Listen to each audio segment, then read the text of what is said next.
नमस्कार, आपका स्वागत है फिर एक बार समर भूमि यूट्यूब चैनल में। और हम सभी कुंभ में हैं।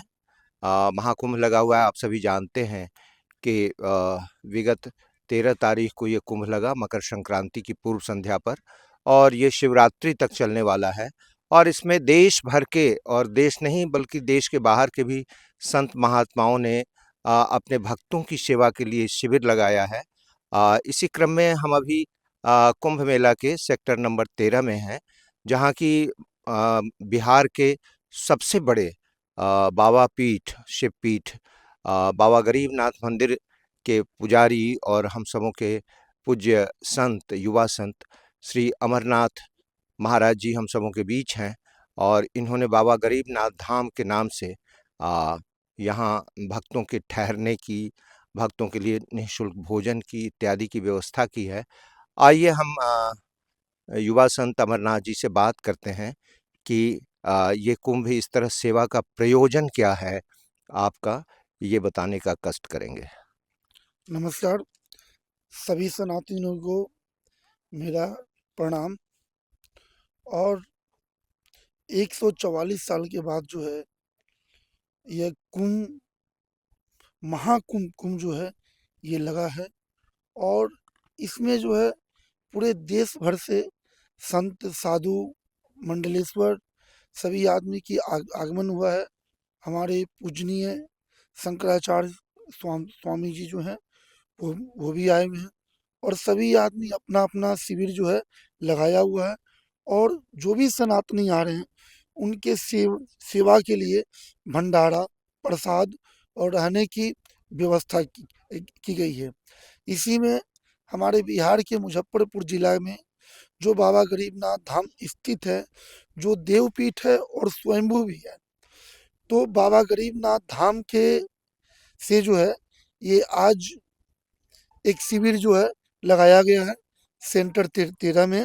यहाँ पर काफ़ी लोग जो है बड़े पैमाने पे लोग यहाँ आ रहे हैं, रह रहे हैं, भोजन प्रसाद कर रहे हैं। और संगम में स्नान जाके वो लोग कर रहा है।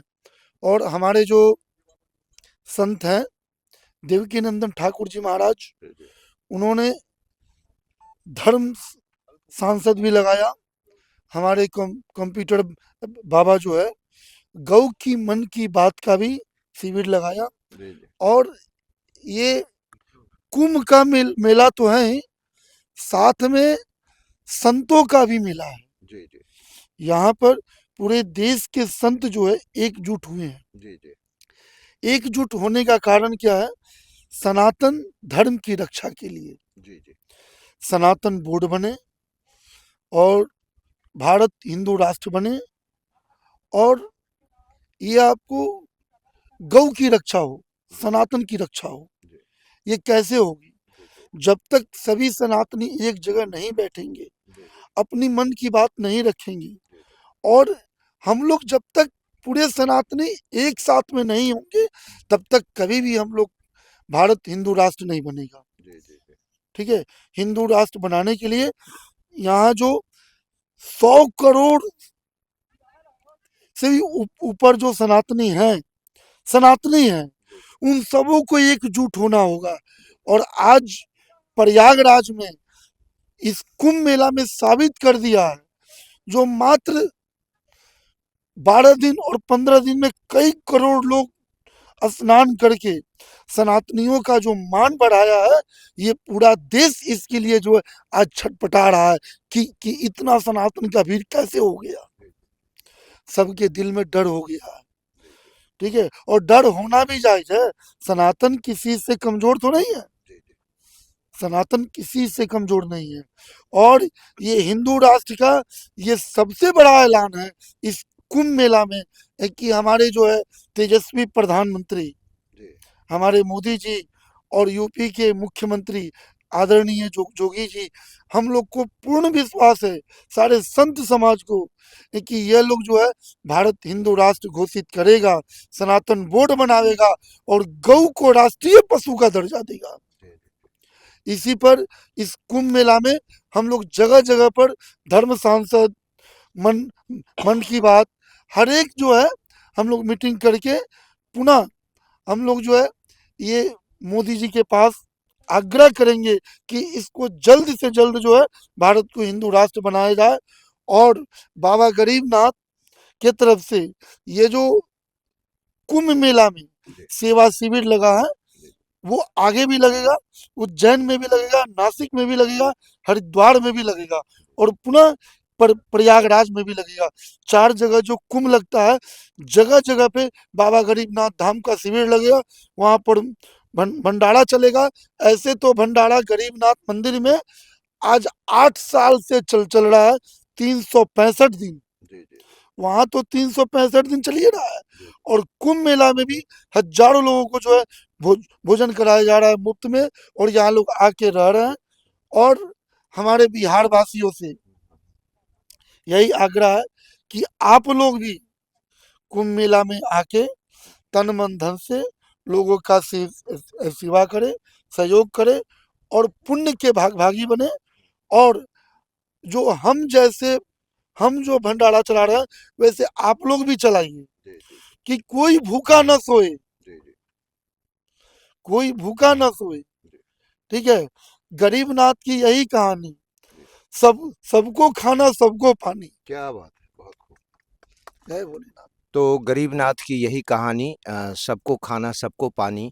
और जो शिविर के बारे में आपने विस्तार से बताया, इसके साथ ही इन्होंने जो 4 बिंदु बताए हैं, हिंदू राष्ट्र का निर्माण, वक्फ बोर्ड का निर्माण, गौ माता को राष्ट्रीय पशु बनाया जाना और सनातन का उद्गम हो, सनातन का वर्चस्व हो, सनातन की शक्ति हो, तो इस कारण जो है सो ये सब संभव होगा।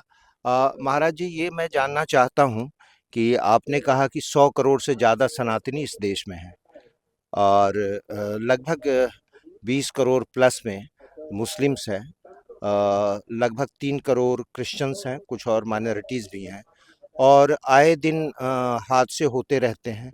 तो जब हिंदू राष्ट्र बनेगा तो उनके अस्तित्व का क्या होगा? देखिए, हमारे हिंदू राष्ट्र बनेगा तो हम लोग ये नहीं कि किसी को निकाल देंगे, हम लोग किसी को निकालने की बात नहीं कर रहे हैं। जैसे जो 30% 40% है, उनको मुस्लिम राष्ट्र चाहिए। ठीक है, जो जो 10% है, उनको सिख, जैसे ये आपको खालिस्तान चाहिए। चाहिए। लेकिन हम लोग 100% हैं, तो क्या हमको हिंदू राष्ट्र नहीं चाहिए? ठीक है, हमारे हिंदू राष्ट्र केवल भारतवर्ष, जिसको आर्यावर्त भी कहा जाता है, ठीक है, हिंदुस्तान भी कहा जाता है।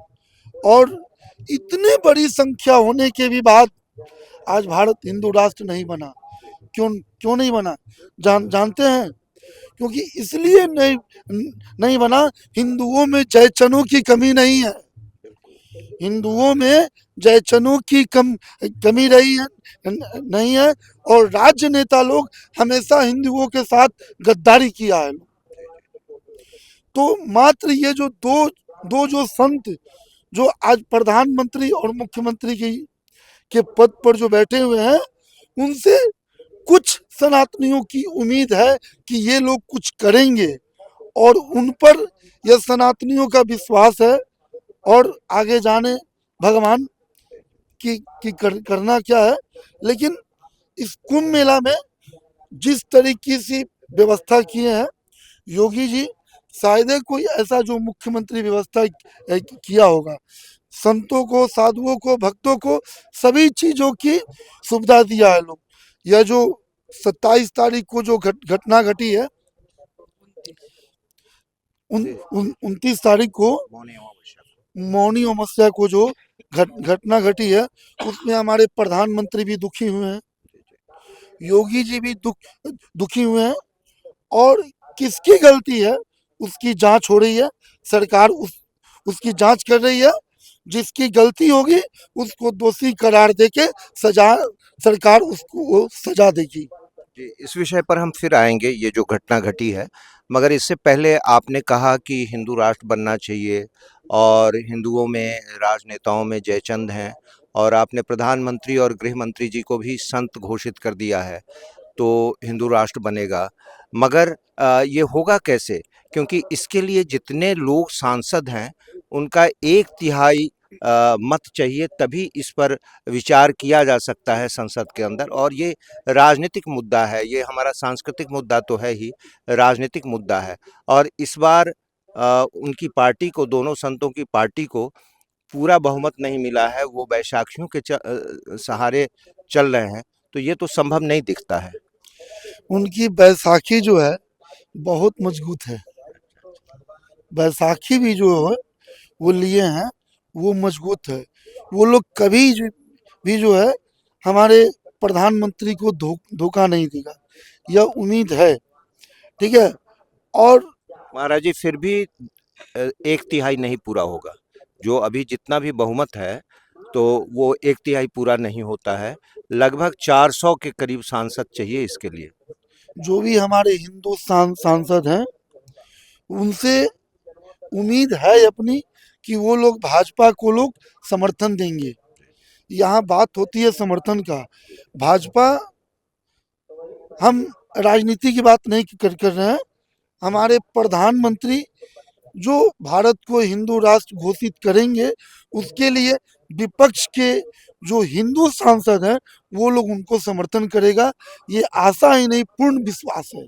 महाराज जी को पूर्ण विश्वास है कि जितने भी हिंदू सांसद हैं, उनको मोटिवेट किया जाएगा, उन पर दबाव दिया जाएगा। संत समाज उन पर दबाव देगा, उनको उनके मन मिजाज को बदलेगा और फिर हिंदू राष्ट्र बनेगा।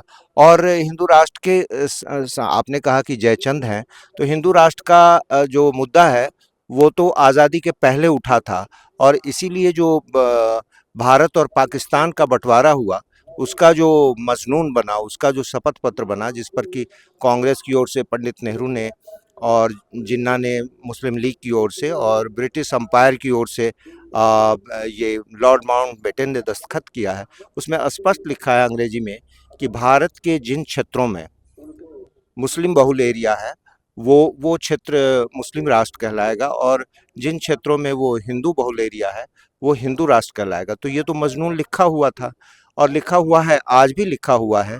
मगर ये लिखे जाने के बाद भी उस पर कार्रवाई नहीं हुई।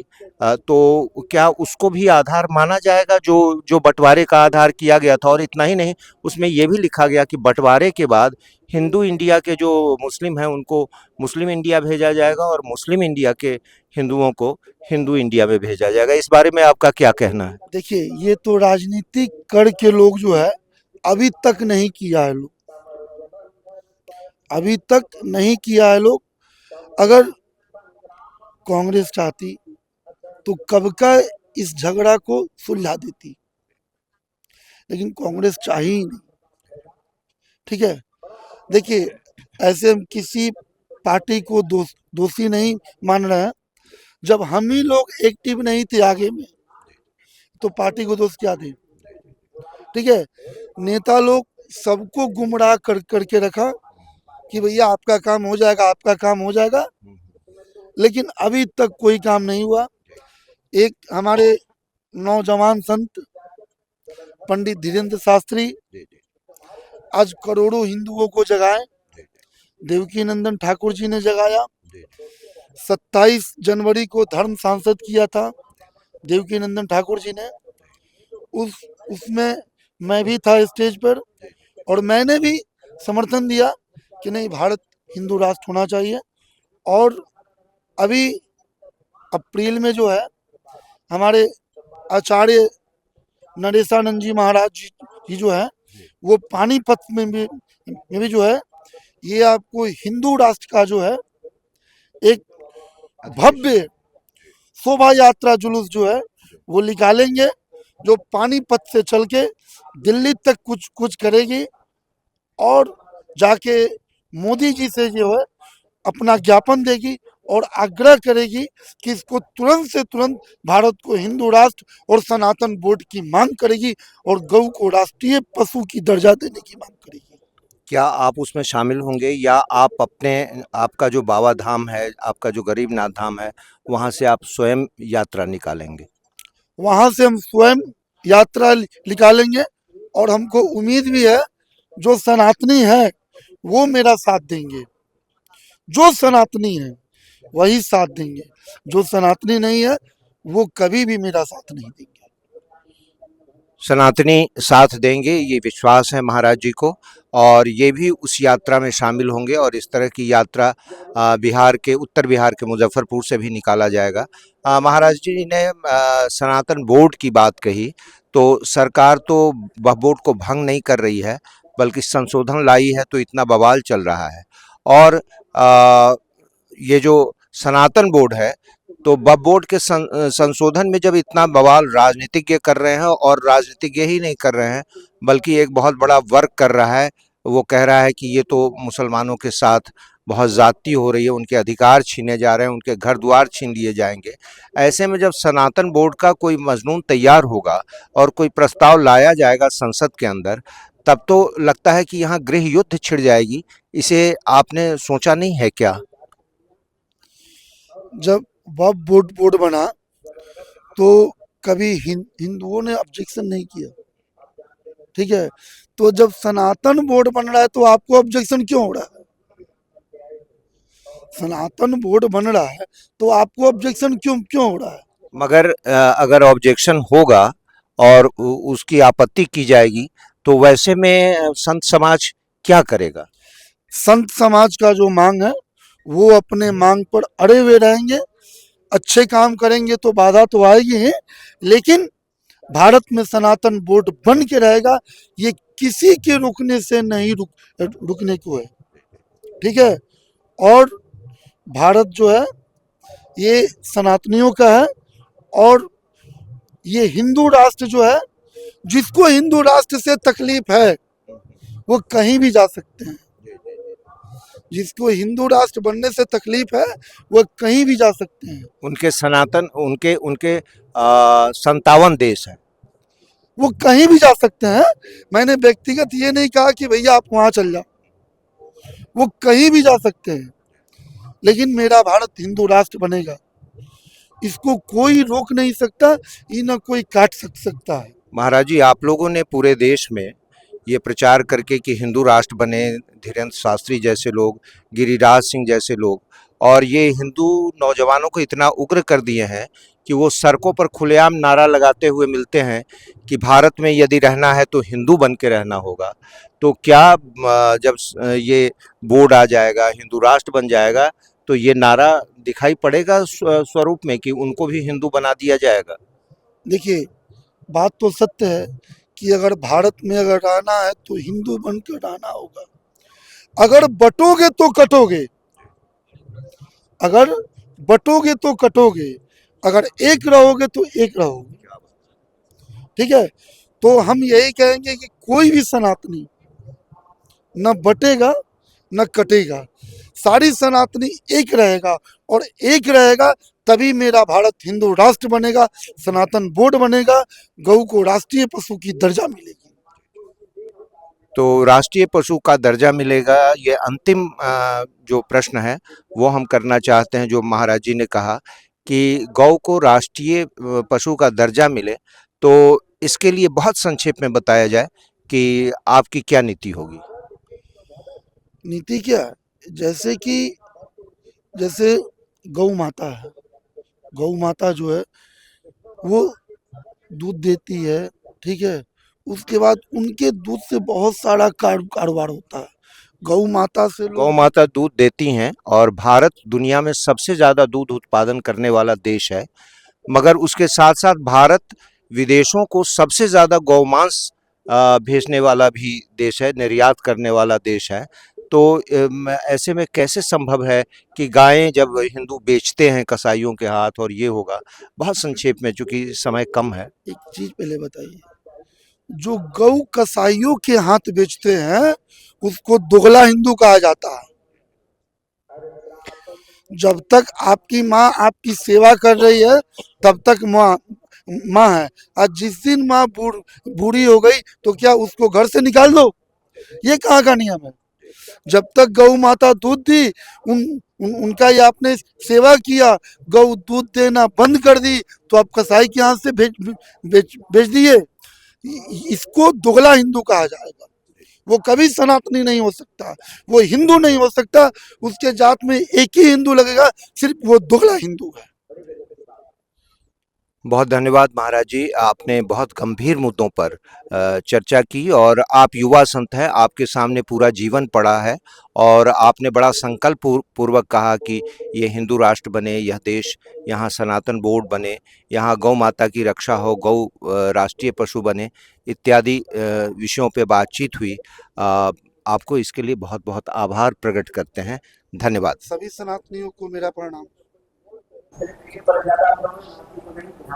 हम लोग यहाँ एकत्र हुए हैं, ये महाकुंभ प्रयाग है, प्रयागराज में है और सेक्टर नंबर 13 में है। यहाँ पर आप देख रहे हैं सामने बोर्ड लगा हुआ है गरीबनाथ धाम का, बाबा गरीबनाथ धाम का, जो मुजफ्फरपुर का है।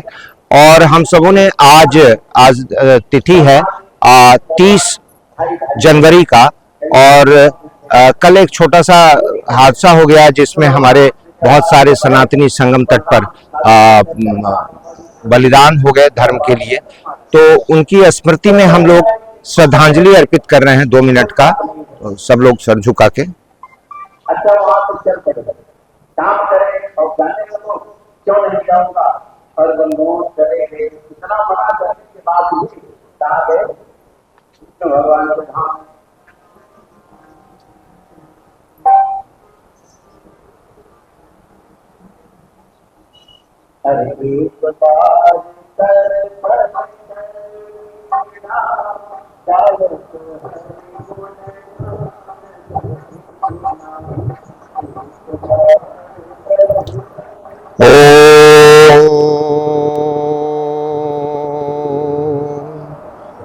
द्यौअन्तरिक्षः शान्तिः, पृथिवी शान्तिरापः शान्तिरौषधयः शान्तिः, वनस्पतयः शान्ति, विश्वदेवाः शान्ति, ब्रह्म शान्ति, सर्वगं शान्ति शान्तिरेव शान्ति, सामा शान्तिरेधि।